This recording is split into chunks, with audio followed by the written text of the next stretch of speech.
তো গাইজ আজকে আমরা স্কুইড গেম খেলো, আর তোমরা সবাই তো জানো স্কুইড গেম কেমন।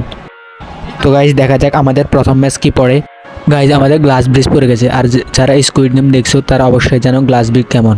তো গাইজ দেখো এখানে কতগুলো প্লেয়ার খেলতে চলে এসেছে, দেখা যাক আমরা কি তাদেরকে হারিয়ে 1 নাম্বার হতে পারবো। তো গাইজ আমি অনেক উল প্লেয়ারের জন্য সবার আগে লাভ দিয়ে দিলাম, আর এটা কি হলো আমার সাথে। সমস্যা এখানে আমাকে আবার স্পন করে দিয়েছে। এবার আমি অনেক বিষয় কিউ ঘাটিয়ে সবার আগে চলে যাব।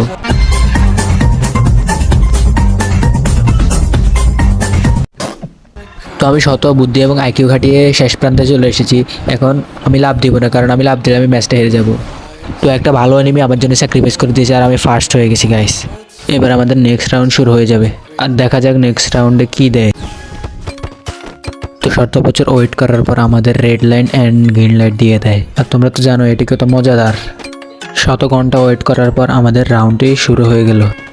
তো আমার এখানে ফার্স্ট হতে হবে, কারণ আমাকে কোনো এনিমি টক্কর দিতে পারবে না। তো কোটি বছর পর আমরা আমাদের গন্তব্যে পৌঁছে গেলাম, আর এখানে একটা এনিমি আমাকে হারাতে পারে নাই, আমি হলাম ফার্স্ট।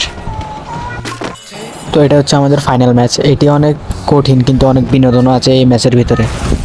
তো এই রাউন্ডার মানে হচ্ছে একটা এনিমির মাথার উপরে বোম থাকবে, সে যদি 30 সেকেন্ডের ভিতরে অন্য এনিমির মাথার উপর বোম না দিতে পারে তাহলে এনিমিটা এলিমিনেট হয়ে যাবে। তো একটা ভদ্র এনিমি আমার মাথায় বোম দিয়ে দেয়, আমিও কম না, আমি তার মাথায় দিয়ে দিলাম।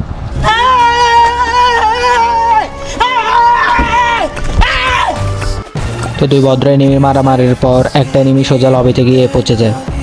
তো বোমটা ছিল অন্য এনিমির মাথায়, আমাকে যে করে হোক পালাতে হবে, না হলে আমি ম্যাচটা হেরে যাব। হাজার হাজার বছর দৌড়ানোর পর অবশেষে আমি জিতে গেলাম।